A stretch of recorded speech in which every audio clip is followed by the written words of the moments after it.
Bonjour à tous et bienvenue dans votre invité JT du jour. Et aujourd'hui, j'ai le plaisir d'accueillir avec nous sur ce plateau Julien Fartouk. Alors Julien, bonjour et merci beaucoup d'être avec nous. Bonjour Julien, merci pour l'invitation.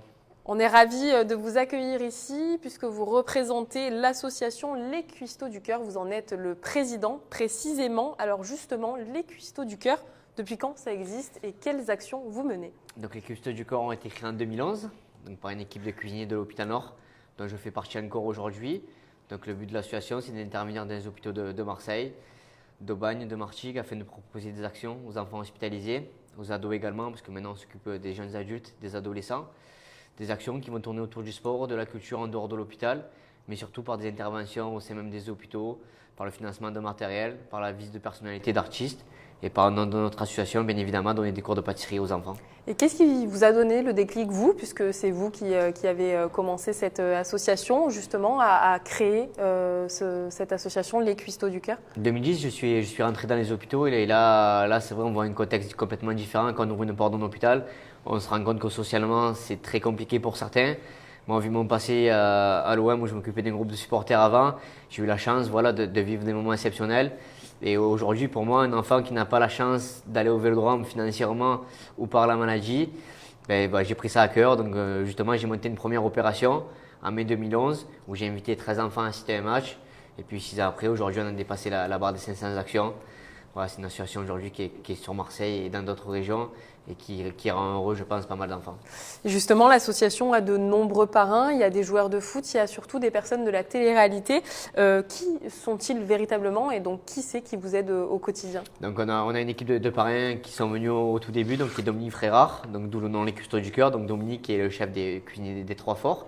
Dominique nous aide sur toute la partie culinaire en organisant justement des ateliers pâtisserie ou de cuisine pour les enfants. On a un deuxième parrain historique qui est Sabri Lamouchi, qui est actuellement au Qatar. Il entraîne une équipe là-bas. Puis on a des gens locaux. Donc une première, ça va être une ambassadrice de l'association, Miss Bouches-du-Rhône, un champion de MMA, Yvan Sorel, qui donne régulièrement des cours justement aux enfants, des cours de MMA, de self-défense, adaptés bien sûr à leur pathologie. On a un humoriste qui est Bengouz, qui est là pour redonner le sourire aux enfants. Voilà, on se devait de le mettre de l'association. Oui, il marche bien en plus. Voilà, par rapport à ce qu'il fait, les enfants sont très fans. Et on a bien sûr les candidats de télé-réalité que tous les enfants regardent. Parce que forcément, dans une chambre du matin au soir, c'est pas forcément joyeux. Et ces personnes-là, aujourd'hui, par leur statut, qui passent à la télé et pendant que nous, on fait les visites dans les chambres, voilà, ils apportent des moments de joie et de bonheur aux enfants et c'est tout ce qu'on demande.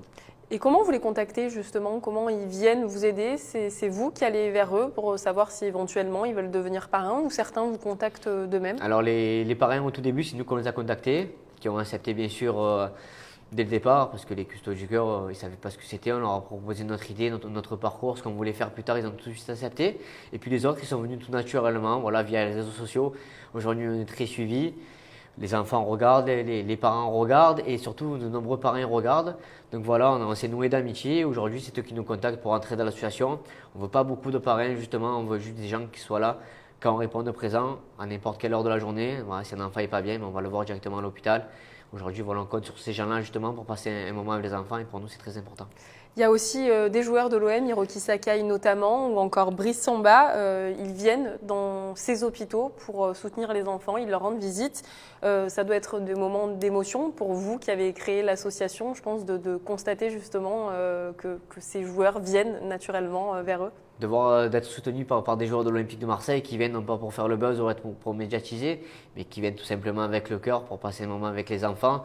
Pour nous, c'est quelque chose d'exceptionnel. On ne pensait pas avoir un joueur de l'OM un jour rendre visite à un enfant malade. Et puis pour un enfant malade, la visite d'un joueur de l'OM, puisqu'il ne le sait pas, on ne le dit vraiment pas quand le joueur vient.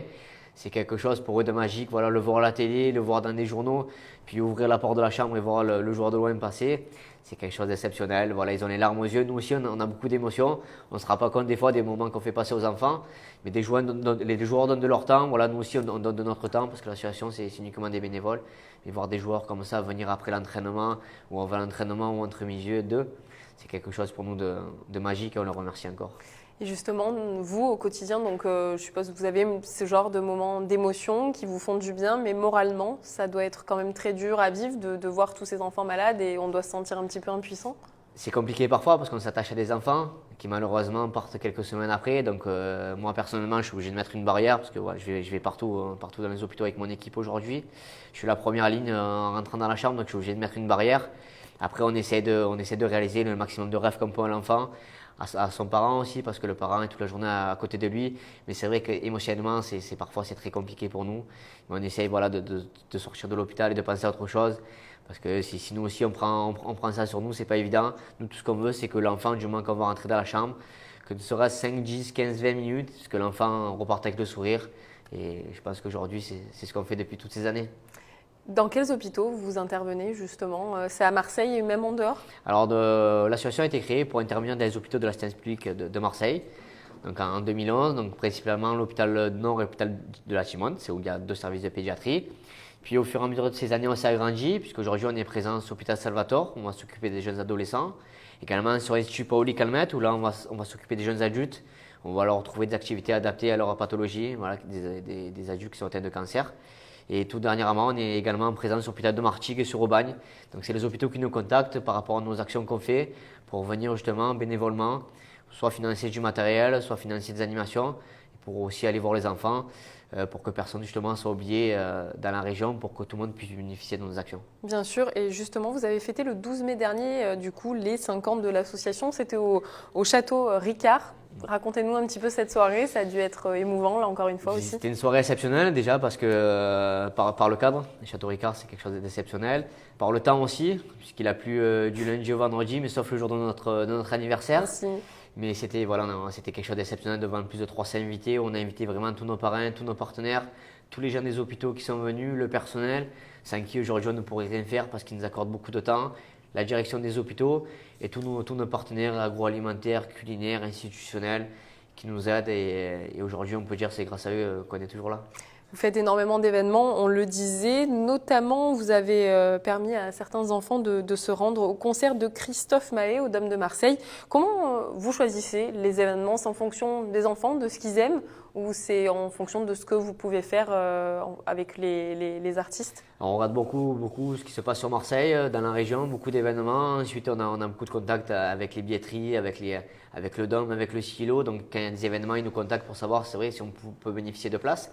Donc, pour nous, déjà, c'est quelque chose d'exceptionnel de pouvoir bénéficier de places comme ça. Après, les enfants, non, c'est pas nous qu'on les choisit. On peut avoir 5, 10 ou 15 places suivant les événements. Mais par contre, on marche vraiment ça par rapport au personnel. C'est vraiment les cadres de santé qui décident quel enfant peut sortir de l'hôpital. Parce qu'avant tout, c'est des enfants qui sont malades. Moi, je ne suis pas docteur, mon équipe, on n'est pas des médecins. Donc voilà, du moment que l'enfant va sortir de l'hôpital, on sait que l'enfant peut être apte à assister à un match de foot ou à un concert. En parlant d'événements, justement, le 10 juin prochain aura lieu la 3e édition, je crois, du tournoi Interhôpitaux OZ5 à Aix. Est-ce que vous pouvez nous en dire plus sur ce tournoi? Donc ce tournoi va fédérer l'ensemble des hôpitaux de l'APHM et les hôpitaux partenaires de l'association. Donc on l'a créé il y a 3 ans afin de fédérer justement tout le personnel soignant qui nous aide au quotidien. Donc voilà, ce tournoi est ouvert à tous les agents hospitaliers. Bon, il est déjà complet parce qu'on a plus de 21 équipes qui sera présente ce jour-là. Et surtout voilà, dans un complexe qui est exceptionnel, que Z5, un endroit où on a fêté notre premier anniversaire et qui est surtout prêté par les frères Zidane. Ah d'accord, Voilà, parce que du coup, oui, j'allais vous demander. Oui. Qui nous mettent à disposition le complexe pendant toute cette journée. Voilà, donc c'est quelque chose pour nous qui est grandiose de se faire prêter le complexe. Je me doute. Et voilà, donc nos parrains seront là, nos partenaires seront là et surtout tous les gens des hôpitaux pour un peu oublier voilà, ces moments difficiles qu'on est en train de vivre en ce moment dans les hôpitaux. C'est parfois même compliqué pour nous. Donc ça permet un petit peu de fédérer toutes les équipes et voilà, de se voir en dehors de l'hôpital sur un match de foot, c'est plutôt pas mal. C'est plutôt pas mal, comme vous dites. Quels autres événements vont avoir lieu? Donc le 12 et 13 juillet prochain, pour la première fois depuis la création de l'association, on a invité des enfants à Disney. Avec tous les événements qu'on a fait l'année dernière qui nous ont permis de récolter un petit budget. Voilà, on a invité 8 familles, donc 8 enfants et 8 parents à venir à Disney avec nous pendant 2 jours. Voilà, on voulait le faire et voilà, on l'a fait cette année. Ça va être quelque chose de plutôt pas mal pour les enfants. C'est des tout petits, ils ont entre 5 et 6 ans. Donc c'est le plus gros événement. Hier, on a reçu le président Jacques-Henri Hérault qui est venu sur l'hôpital. Donc lui aussi est venu tout seul. De lui-même.